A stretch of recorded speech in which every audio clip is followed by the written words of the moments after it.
La télévision Caraïbe, chaîne 22 et l'association culturelle Café Philo Haïti vous proposent tous les mercredis 7h PM. Café Philo. Café Philo, c'est une émission de débat, d'échange entre intellectuels, chercheurs, penseurs, opérateurs culturels et artistes de tout horizon. Le temps, l'éducation, l'identité, la morale, la science, la culture, c'est Café Philo tous les mercredis 7h PM sur la chaîne 22. Café Philo et la chaîne 22, pensons mieux, agissons autrement.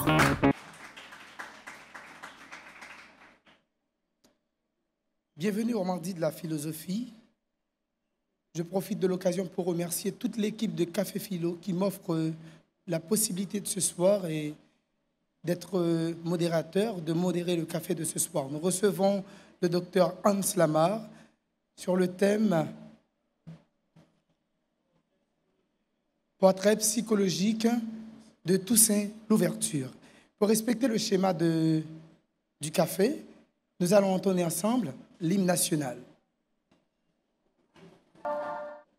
Le pays pour les ancêtres, marchons unis, dans nos points de tête, du sol soyons un maître, marchons unis, pour le pays pour les ancêtres, marchons unis. Pour le pays, pour les ancêtres, pour le drapeau, pour la patrie, mourir est beau,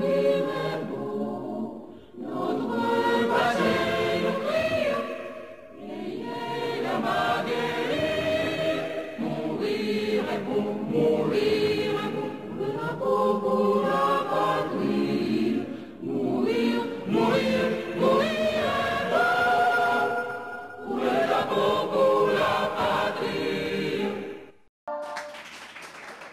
Maintenant, écoutons la chanson fétiche de Café Philo, Hasta siempre de Julio César Barbosa.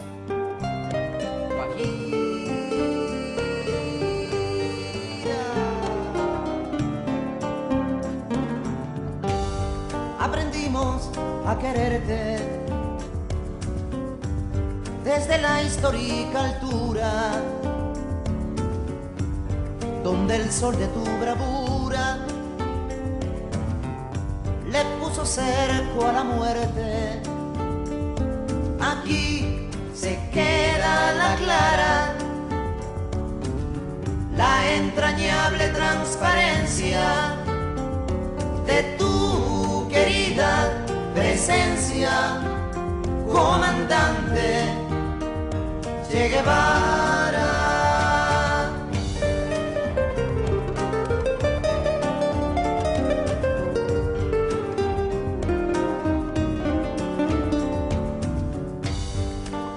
Gloriosa y fuerte,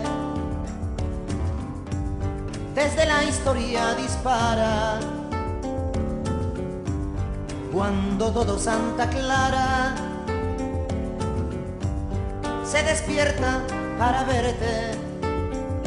Aquí se queda la clara, la entrañable transparencia de tu querida presencia, comandante Che Guevara.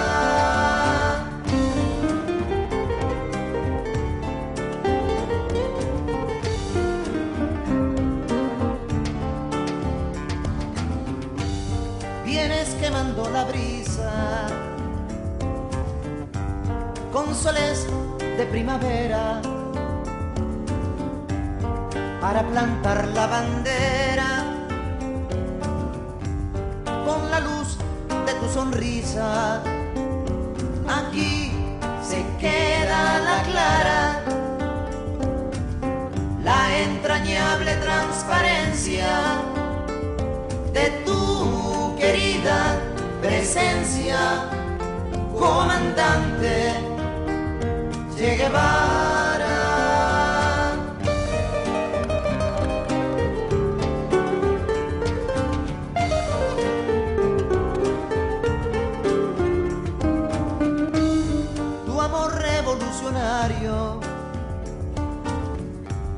Que conduce a nueva empresa,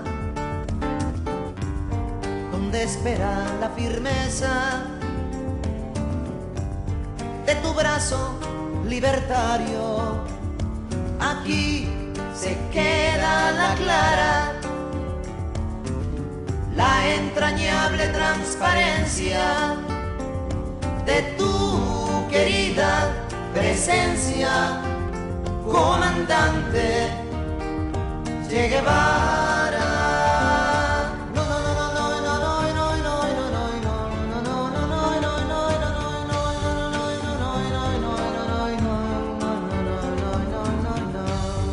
Seguiremos adelante, como junto a ti seguimos, y con Fidel te decimos, hasta siempre, comandante. Aquí se queda la clara, la entrañable transparencia de tu querida presencia, comandante Che Guevara.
L'hymne national haïtien, la dessalinienne, la chanson fétiche de Café Philo.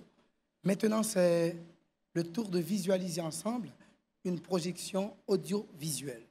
C'est Toussaint l'ouverture, un combat pour la liberté. Là, nous sommes de retour et après avoir visualisé ce document, et si vous regardez derrière moi, vous allez voir un tableau. Eh bien, on appelle le docteur, je ne sais pas, monsieur Jean-Robert Gaillard, et qui va bien nous interpréter ce tableau, qui va parler de ce tableau. Je vous demande de l'applaudir. Toussaint, racine de liberté, acrylique sur toile 54 par 71 de Philippe Dodard. En me renversant, on a abattu à Saint-Domingue que le tronc de l'arbre de la liberté, mais il repoussera car ses racines sont profondes et nombreuses. À jamais gravé dans la conscience collective du peuple haïtien, ces mots traduisant la certitude et l'inéluctabilité de la marche vers l'indépendance constituent le pivot de cette nouvelle œuvre de Philippe Dodard. Né esclave, Toussaint l'ouverture mourra lentement de froid dans un cachot humide du fort de Joux, où Napoléon l'avait séquestré afin de faire taire cette puissante voix des opprimés. Descendant d'une famille royale, il sera remarqué très tôt par le gérant de l'habitation Breda, Bayon de Libertat, qui fera de lui un cocher et lui permettra de faire des études. Doué d'une formidable intelligence, il a probablement pressenti les prémices de la révolte grandissante qui s'emparait de ses frères et sœurs captifs. En 1791, à l'âge de 48 ans, il participe à la grande révolte des esclaves de la partie nord de Saint-Domingue, dont la cérémonie du bois caïman sera l'acte fondateur. À partir de ce moment, sa trajectoire sera semblable à celle d'une comète, transcendant les blancs, les mulâtres et les noirs. Faisant montre d'habileté politique exceptionnelle, et d'un talent militaire redoutable. Il imposera à tous sa vision d'un nouveau monde dont il s'est attaché à implanter, à la fois dans l'ancienne colonie française et un peu plus tard la partie orientale occupée par les Espagnols, ses anciens alliés. C'est au terme de cette chevauchée victorieuse, au travers de l'histoire, qu'il sera abattu par son protagoniste, le premier des Blancs, Napoléon Bonaparte, lui le premier des Noirs. Philippe Dodard, dans Racines de liberté, nous présente un Toussaint Louverture dans sa tenue militaire d'apparat, riche et flamboyante. Le panache multicolore qui orne son bicorne est son étendard. Le regard porte au loin, au-delà de l'horizon, comme s'il tentait de discerner les obstacles qui lui restaient encore à franchir. Ce regard est lourd et traduit l'inquiétude et les préoccupations tout en étant volontaire. Il voit ce qui est invisible au plus grand nombre. Le visage laisse transparaître une moue dubitative que nous sommes disposés à attribuer à ce dialogue permanent entre l'histoire et lui. Le port de la tête et du buste est fier, conquérant. Le poids des responsabilités et des épreuves semble incapable de le faire plier. Son allure est conquérante. Son tronc, qu'on imagine puissant, lance des ramifications vers le sol dans un mouvement d'appropriation et d'ancrage. Le climat ambiant autour de lui est sombre que seule son aura transperce. Racines de liberté. Cette peinture a été commanditée par Jean-Robert Gaillard, HH2JR, du Club des radios amateurs d'Haïti, dans le cadre de la promotion des valeurs haïtiennes. Ce portrait, réalisé à l'acrylique sur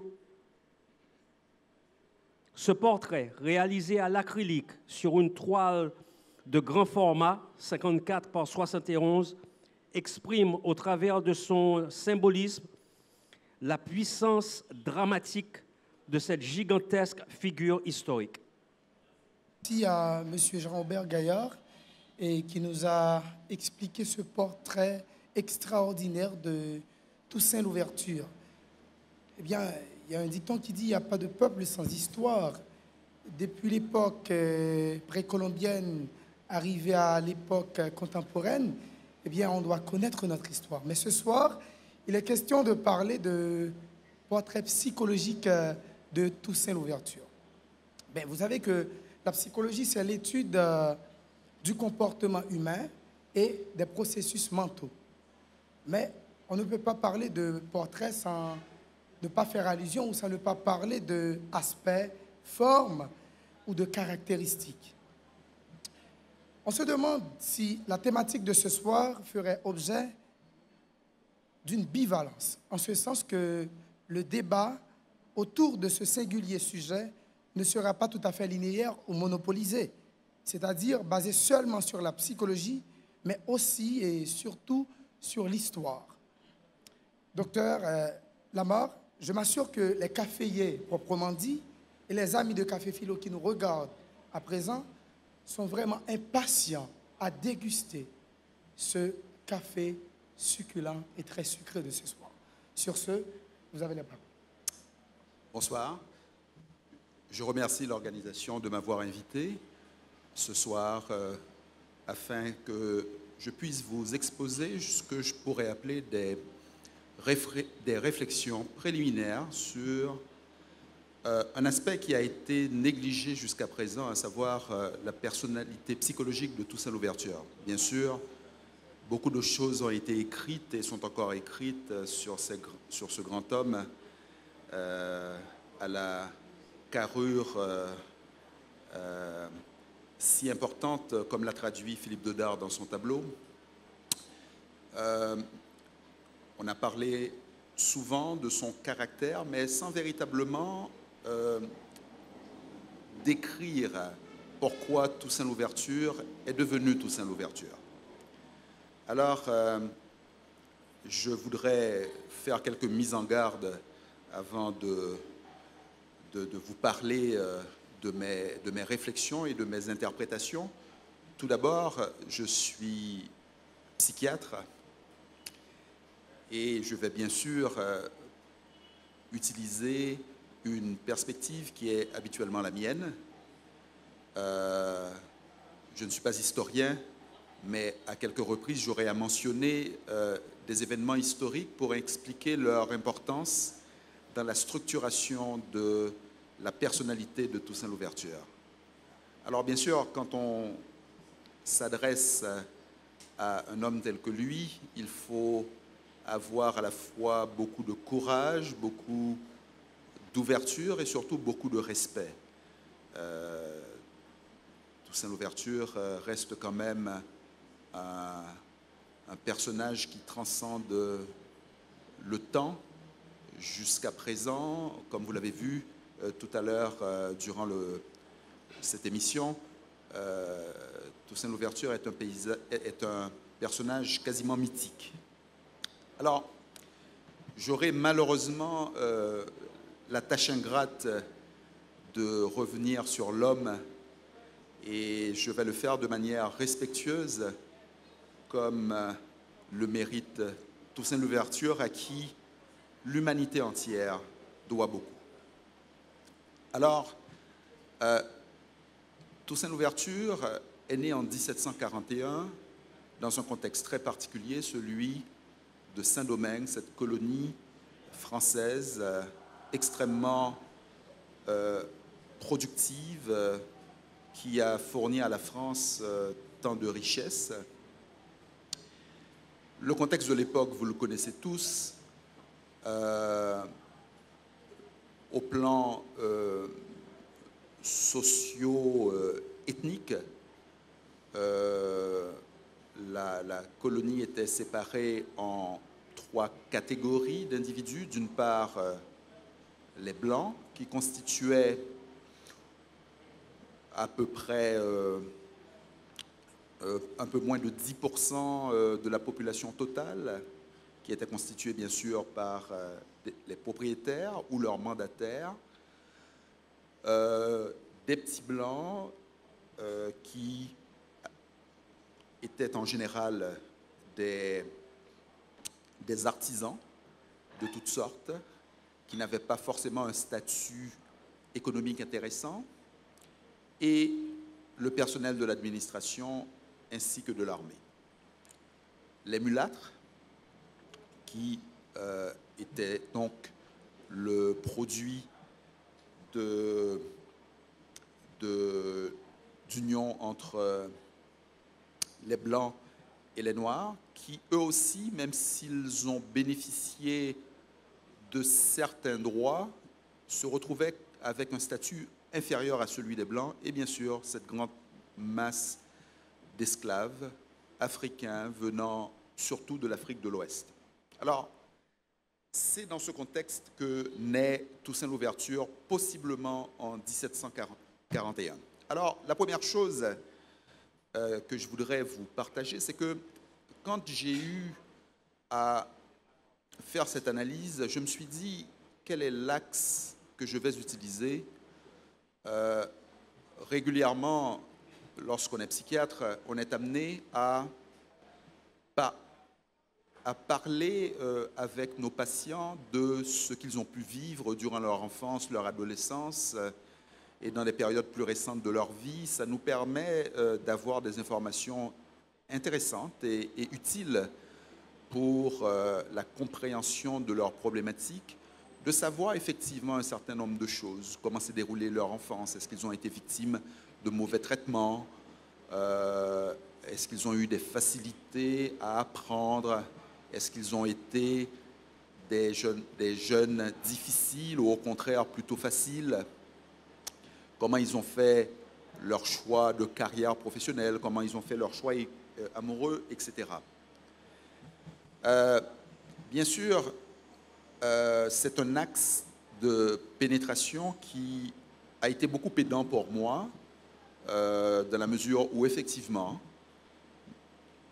les différents biographes de Toussaint ont rapporté toutes sortes d'anecdotes qui relevaient du déroulement biographique. Et par ailleurs, je ne pouvais mettre de côté l'analyse de la psychologie politique du personnage parce qu'il est arrivé aux plus hautes marches du pouvoir et je pense qu'il a été remarquable à cet effet. Alors, commençons un peu par l'analyse biographique de Toussaint. Il est né en 1741 à l'habitation Bréda. Il y a encore des questions à ce sujet, mais il serait d'ascendance royale, ce qui n'est pas anodin lorsqu'on verra de quelle façon Toussaint s'est structuré en tant que personnage historique. Le deuxième élément important de son enfance, c'est qu'il a bénéficié, pour des raisons qui n'ont pas été clairement précisées, il a bénéficié d'une protection et d'une affection d'un individu qu'on appelait Bayon de Liberta, qui était en fait un noble, peut-être un petit noble, et qui gérait pour les propriétaires de Bréda cette habitation. Et donc, Bayon de Liberta, très tôt, a pris Toussaint à son service, l'a protégé de quoi? Les travaux extrêmement rigoureux qu'effectuait une grande majorité d'esclaves dans les champs. Parce que, comme vous le savez bien, il y avait deux catégories d'esclaves. Il y avait ceux, le plus grand nombre, qui travaillaient dans les champs et dont la durée de vie, parfois, ne dépassait pas 3 ou 4 ans. Il y a une statistique quand même qui est assez importante à rapporter, c'est qu'au moment de l'indépendance, 40% de la population africaine était constituée de bossals. Des bossals, c'était donc des esclaves qui étaient nés à l'extérieur d'Haïti, donc qui avaient été capturés plus ou moins jeunes et amenés en Haïti en captivité. Et puis, il y avait ce qu'on appelait les esclaves de maison. Donc, ce sont eux qui avaient des tâches moins lourdes, qui étaient supposément plus proches dans leur façon de faire des maîtres blancs, et aussi mulâtres et aussi noirs, parce qu'il faut le dire, il y a eu aussi des propriétaires d'esclaves qui n'étaient pas blancs.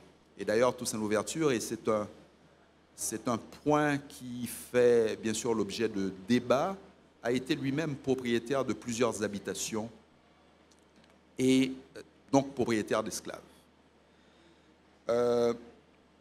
Donc, l'enfance de Toussaint s'est déroulée comment? Eh bien, dans un milieu à la fois mixte, c'est-à-dire bénéficiant de la protection de Bayon de Liberta, mais aussi sous la protection de son parrain, qui était un esclave et qui, d'une certaine façon, lui a permis d'assimiler la culture africaine. Et je dirais que c'est un point essentiel dans la personnalité de Toussaint, qu'on a souvent dit être un individu multiple, tout au moins double, et j'aurai l'occasion tout à l'heure de m'appesantir sur la dualité du personnage de Toussaint. Et donc, il a pu très tôt effectuer une intégration de deux cultures très différentes, la culture française et la culture africaine. Alors,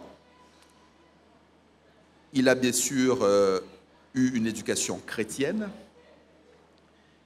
Qu'est-ce qui va se passer quand il va devenir un peu plus grand? Eh bien, comme il fallait lui trouver un travail, on va lui confier la tâche de garder des animaux. quel impact cela aura sur Toussaint? Eh bien, cet impact sera beaucoup plus grand qu'on ne l'imagine. Pourquoi? Parce que quand on s'occupe des animaux, on ne peut pas leur parler. Et donc, il fallait qu'il y ait quand même une sorte de compréhension pour ce jeune garçon de ce que représentaient ces animaux dont il avait la garde, ne serait-ce que pour identifier ceux qui étaient malades ou ceux qui risquaient de lui poser un problème ou ceux qui pouvaient se montrer violents à son égard. Et donc, j'émets l'hypothèse qu'au travers de ce contact très, très proximal avec les animaux, il a développé une sorte de sensibilité intuitive qu'on retrouvera à plusieurs moments de sa vie et qui est un élément important de son appréhension de son environnement. Et puis, qu'est-ce qui va se passer d'autre? Quand on s'occupe des animaux, bien sûr, on est dans les champs, loin des jardins, des endroits que les animaux peuvent éventuellement altérer. Et donc, on est seul. Et qu'est-ce que fait la solitude? Eh bien, la solitude nous amène l'introspection. Donc, nous réfléchissons à nous, nous réfléchissons à notre avenir, nous réfléchissons aux autres. Et l'introspection, en psychologie et en psychiatrie, est considérée comme une valeur très, très importante dans la mesure où cela nous permet de nous mobiliser psychologiquement, de comprendre notre rapport avec notre environnement et être capable, je dirais, de progresser dans le développement de nous-mêmes. Alors, les capacités intellectuelles de Toussaint, on les connaît tous. Elles sont immenses. On parle de quelqu'un qui ne lisait pas très bien, mais qui était capable d'ingérer des masses importantes d'informations. Il a été au courant relativement tôt de ce qu'on appelle l'époque des Lumières. On dit en particulier, bon, cela relève d'une certaine façon je dirais, de l'anecdote, mais on parle de la lecture du Spartacus noir de l'abbé de Rênal, qui était donc un ecclésiastique plutôt moderniste, humaniste. Et donc la référence au Spartacus noir, c'est bien sûr cet esclave qui se libère et qui libère ses congénères des chaînes. Et donc la puissance symbolique, vous la voyez très clairement, j'imagine, mais il a aussi lu beaucoup d'autres choses. Et cette somme de connaissances qu'il a emmagasinée a permis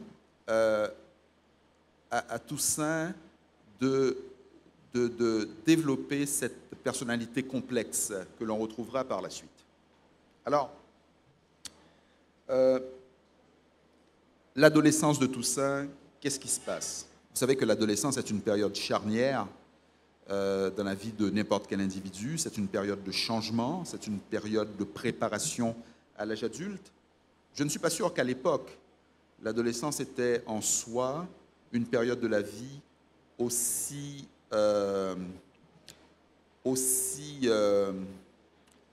bien identifiable comme nous l'acceptons communément au XXIe siècle ou comme on l'avait admis au XXe siècle.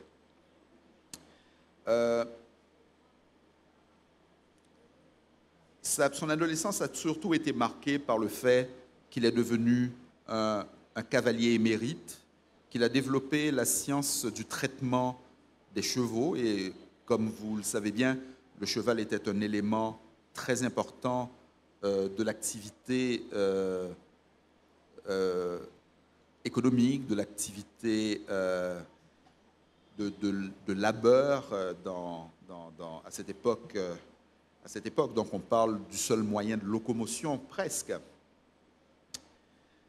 Et je dirais, il a pris conscience très largement à cette époque des répercussions de l'esclavage sur les individus.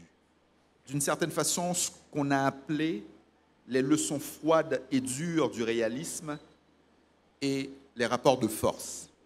Parce qu'il est très clair que s'il y avait un endroit à cette époque où, je dirais, ces éléments étaient vraiment très importants, c'est bien à Saint-Domingue, qui était quotidiennement une démonstration brutale de cette réalité. Toussaint sera considéré comme un individu très religieux et même dévot. On parlera même de lui,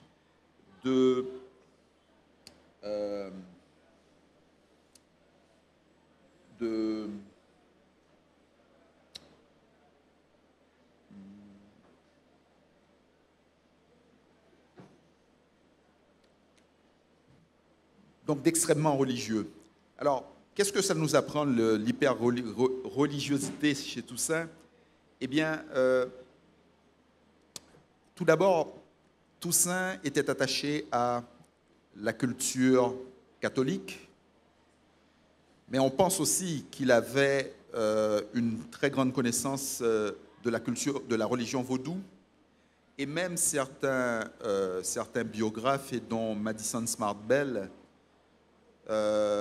on dit que Toussaint avait une relation privilégiée avec Papa Legba.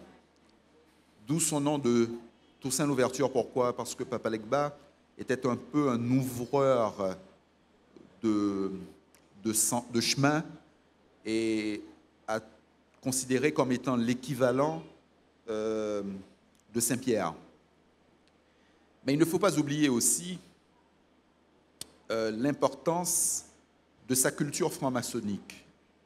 Et il a été introduit dans le cercle des maçons par le baillion de Liberta, qui recevait des frères en maçonnerie chez lui, et Toussaint était présent. Et alors, quelles sont les caractéristiques particulières de la pratique maçonnique, puisque ce n'est pas une vraie religion, mais il y a d'abord les pratiques secrètes.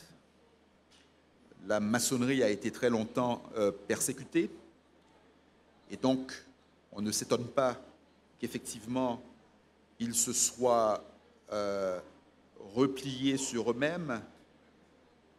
L'autre élément de la maçonnerie, c'est la fraternité exclusive, et d'ailleurs Toussaint va faciliter l'accès à des postes de pouvoir par non seulement des membres de sa famille, mais aussi des frères en maçonnerie. Et puis, le dernier point, qui n'est pas sans intérêt, c'est que le but de la pratique de la maçonnerie, c'est le progrès de l'humanité par tous les moyens. Et donc, on peut, en revenant en arrière, nous dire, mais quel était l'enjeu de l'évolution de l'humanité au XVIIIe siècle, et surtout dans ce contexte? Eh bien, c'était probablement l'abolition de l'esclavage.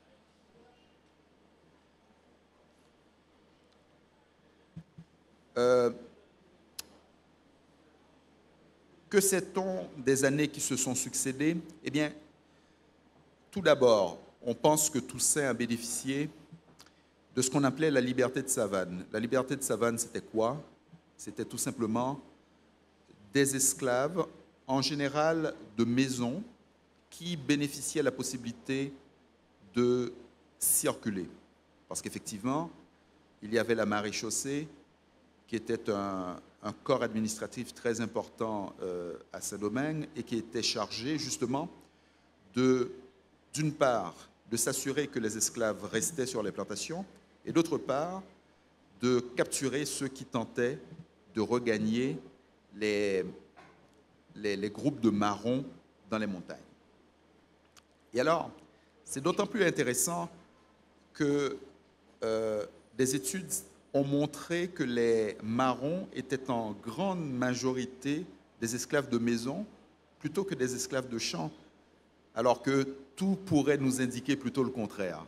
Donc, il a joui d'une permission quand même exceptionnelle. Par la suite, il est devenu libre probablement vers 1770-1771. Cela n'a probablement pas beaucoup changé sa vie, sauf que peut-être il a pu devenir à ce moment-là propriétaire.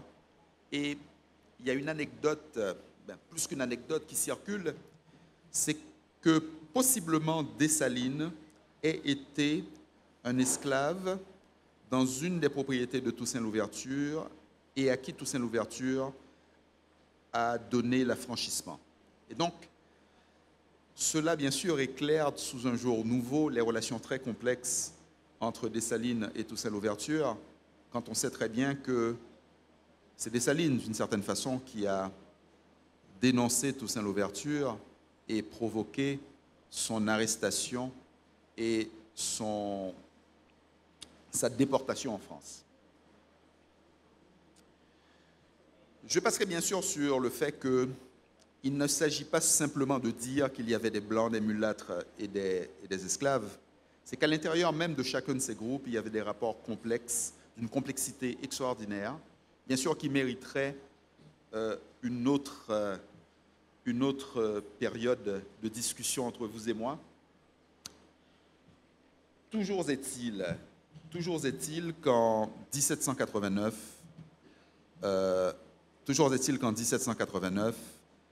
la France se débarrasse de la royauté. C'est une période de grande liberté, d'une période d'excitation sociale en France. Et les nouvelles, bien sûr, arrivent dans la colonie. Comment Toussaint va-t-il réagir à cela? Eh bien, on sait qu'il a dû certainement être informé et on suppose qu'il n'est pas resté indifférent, que ça ne l'a pas laissé indifférent d'apprendre ces nouvelles.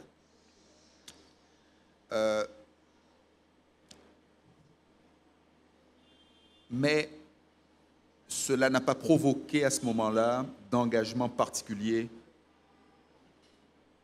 de sa part. Merci. En 1791 va éclater la révolte dans le département du Nord, qui sera en quelque temps un véritable incendie. Les habitations seront détruites. Il y aura de grands massacres. Et Toussaint sera... on dira que Toussaint se trouvait dans les environs des gens qui s'étaient des révoltés, sans pour autant être très en avant. Ce n'est qu'un peu plus tard, alors qu'il est devenu un des bras droits de Jean-François, avec qui il avait plus d'affinité que Biassou, qu'il prendra en fait une position de plus grand leadership. Peu de temps plus tard, il va rejoindre les Espagnols, alors que, de manière très étonnante, c'est en France qu'on a commencé à parler d'égalité entre les hommes et de l'abolition de l'esclavage. Eh bien, il ira chez les Espagnols, où pendant 3 ans, il va apprendre des techniques de guerre et deviendra un redoutable militaire. Et une des thèses concernant son nom vient du fait que les Espagnols auraient, d'une certaine façon, reconnu son talent militaire d'effectuer des brèches dans les lignes ennemies, d'où une première interprétation du mot « l'ouverture ». Et c'est à partir de ce moment-là que le personnage politique va se développer. On sait que Toussaint Louverture, avant d'être déporté en France, sera gouverneur général, qu'il a littéralement utilisé des tactiques extrêmement complexes et extrêmement intelligentes pour se débarrasser de tous les envoyés que la France a envoyé en Haïti et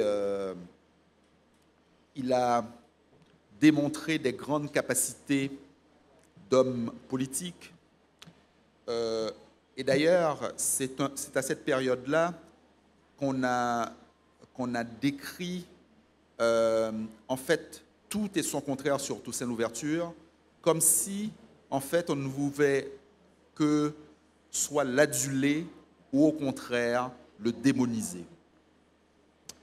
Ce qu'il faut dire de Toussaint Louverture, malheureusement, j'ai peu de temps, ce qu'il faut dire de Toussaint Louverture, c'est que la vie de Toussaint Louverture est un cheminement progressif vers l'homme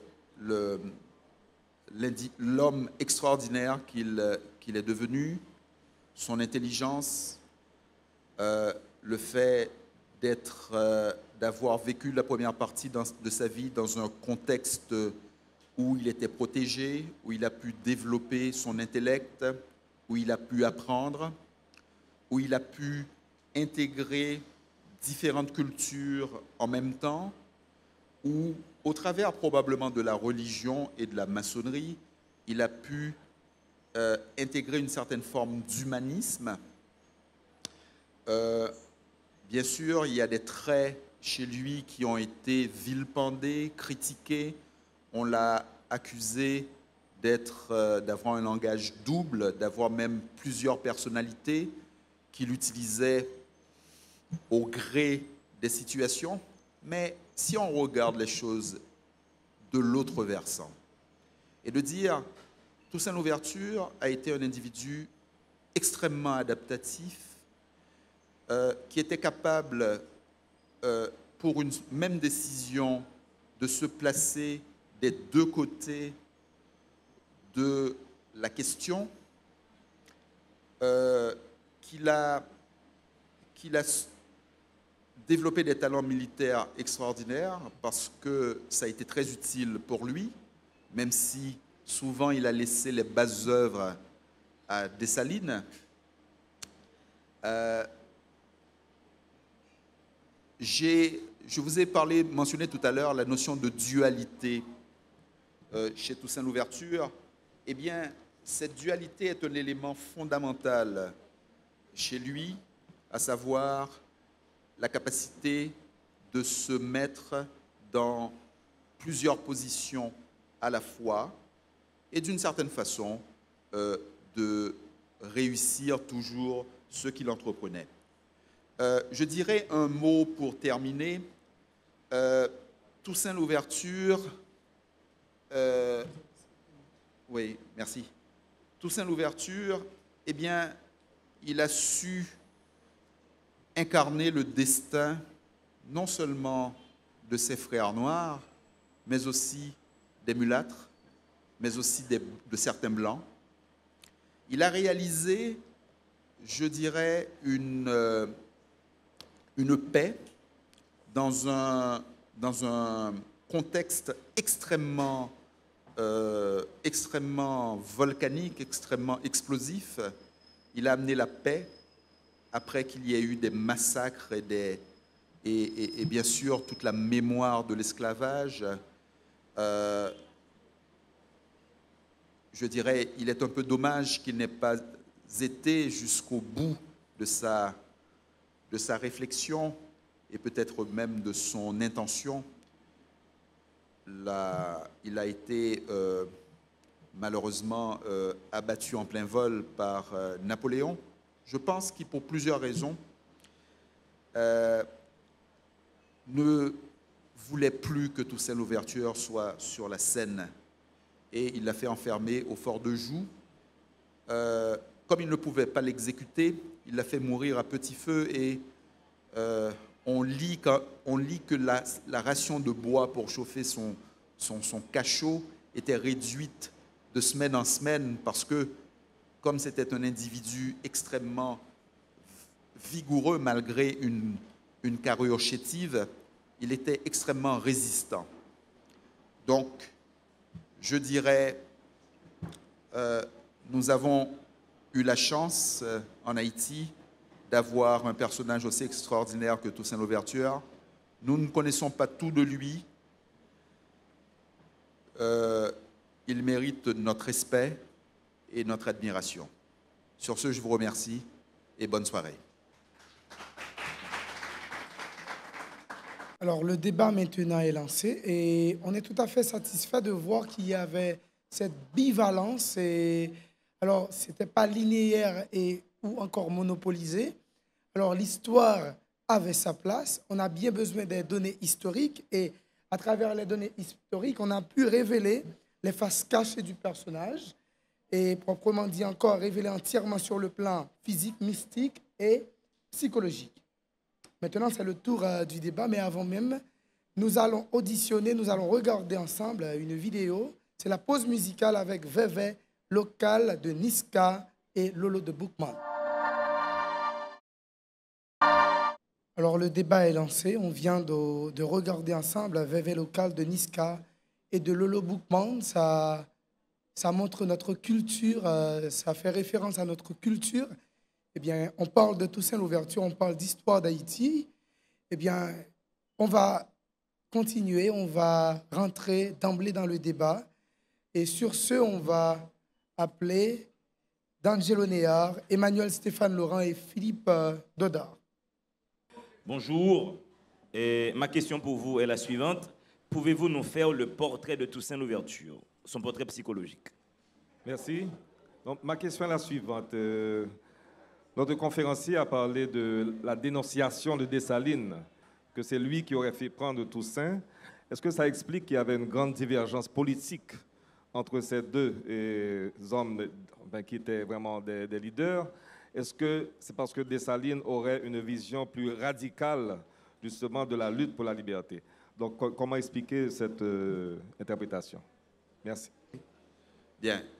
Alors, je ne sais trop quoi répondre à la première question. Concernant le portrait psychologique de Toussaint Louverture, je ne vois pas très bien de quelle façon je pourrais résumer encore plus ce que j'ai fait jusqu'à présent. Le portrait psychologique de Toussaint Louverture, tout d'abord, il était complet. Il y a beaucoup d'autres choses à apprendre. Il y a plusieurs niveaux. Il y a un niveau biographique, il y a un niveau politique et probablement il y a un niveau mystique.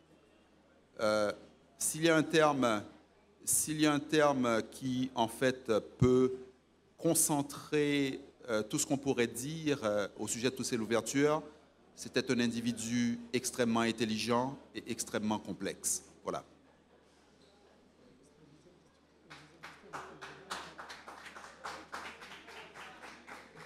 Alors, en ce qui concerne les rapports de Toussaint Louverture et de Dessalines, ils sont très complexes.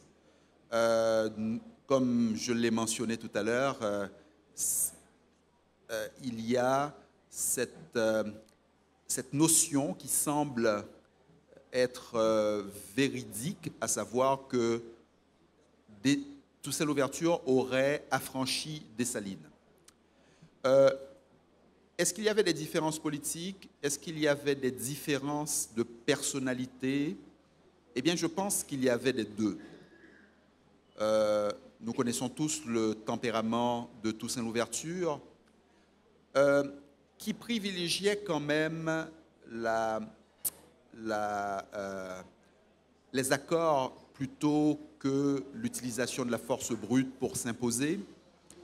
Il faisait exécuter bien sûr ses ennemis, mais ce n'était en général qu'en dernier ressort, et il le faisait souvent faire par d'autres, et en particulier par Dessalines. Toussaint Louverture avait une vision très globalisante et très intégrative du monde qu'il voulait, de l'univers qu'il voulait installer à Saint-Domingue, qui ne s'appelait pas encore Haïti, qu'il voulait installer à Saint-Domingue, à savoir une paix continue entre les trois communautés principales, qui étaient les Blancs, les Noirs et les Mulâtres, alors que Dessalines pour des raisons diverses. D'abord, d'une part, je pense qu'il a beaucoup souffert dans les premières années de l'esclavage. Il avait développé une haine très profonde vis-à-vis des Blancs. Et alors qu'il était encore le lieutenant de Toussaint, leur désaccord portait souvent sur le fait qu'il trouvait Toussaint beaucoup trop mou, pas assez brutal et violent, en particulier pour ce qu'il s'agissait de massacrer les Blancs de Saint-Domingue. Alors, donc effectivement, des différences de caractère, et comme je l'avais expliqué peut-être un peu trop longuement dans mon exposé, on voit très bien que Toussaint, en fait, a été un jeune garçon privilégié, protégé, aimé, alors que Dessalines a vécu tout à fait l'inverse. Et donc, il est très clair que cela devait aboutir à deux individus qui voyaient le monde différemment.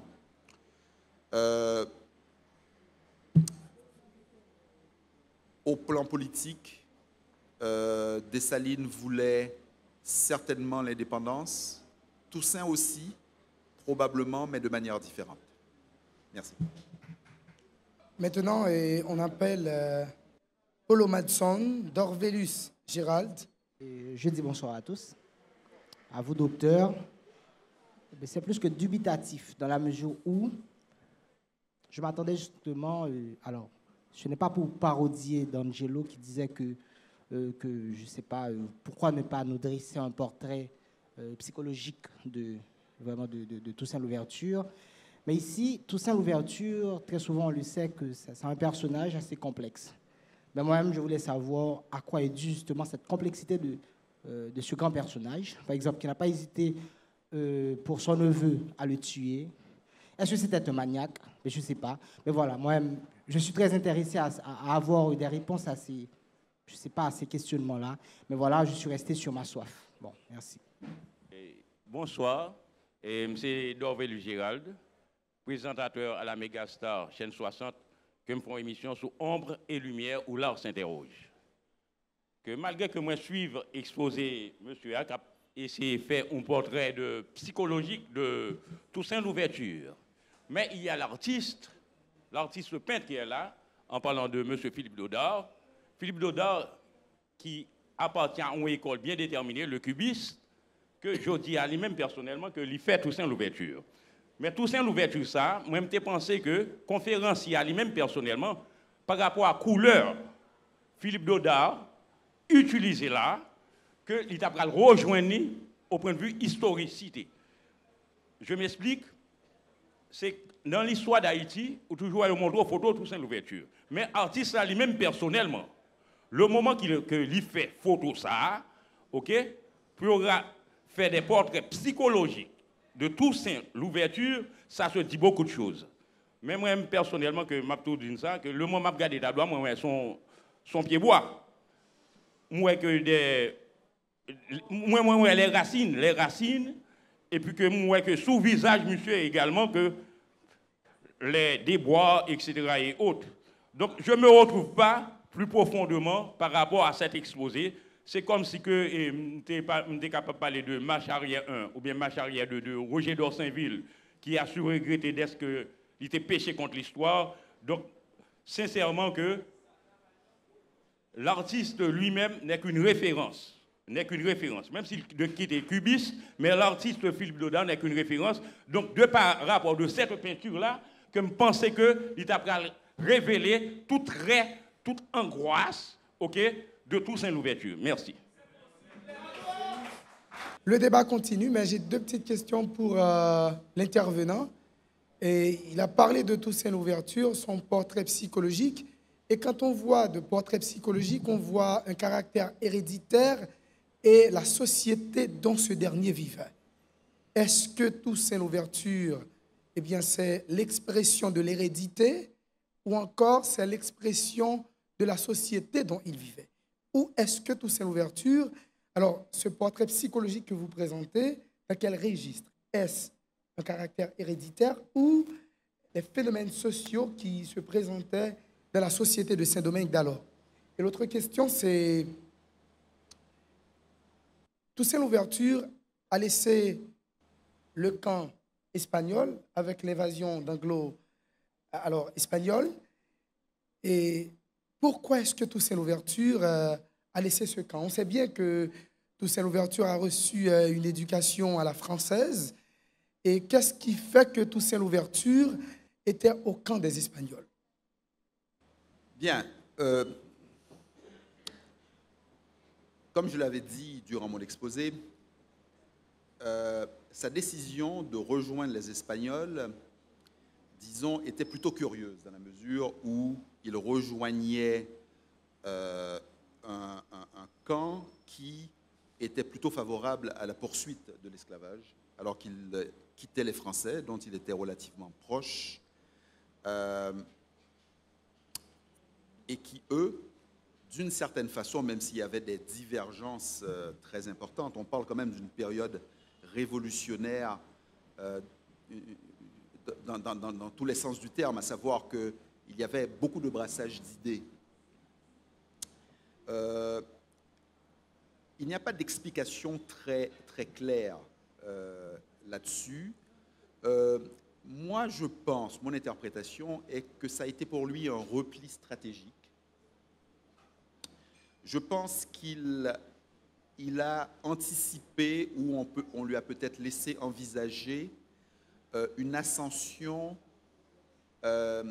sociale plus importante dans le camp des Espagnols. Et effectivement, il est devenu un membre important de l'armée espagnole. Il a appris chez eux des tactiques militaires modernes qui lui ont servi par la suite. La rapidité avec laquelle il a, disons, tourné le dos aux Espagnols s'est faite de manière extrêmement, je dirais, inattendue et de manière assez brutale. C'est-à-dire que lorsqu'il a quitté le camp espagnol, il a quand même massacré une partie de la garnison de la ville où il se trouvait avant de rejoindre Saint-Domingue, de traverser la frontière.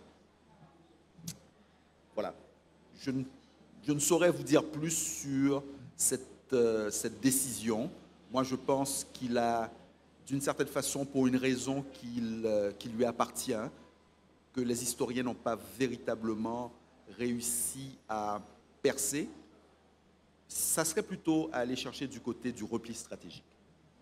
Je pense que l'hérédité ne suffirait pas à comprendre la nature de Toussaint Louverture. Dans l'hérédité, on peut parler éventuellement de traits de caractère. Ces traits de caractère peuvent être l'impulsivité, par exemple,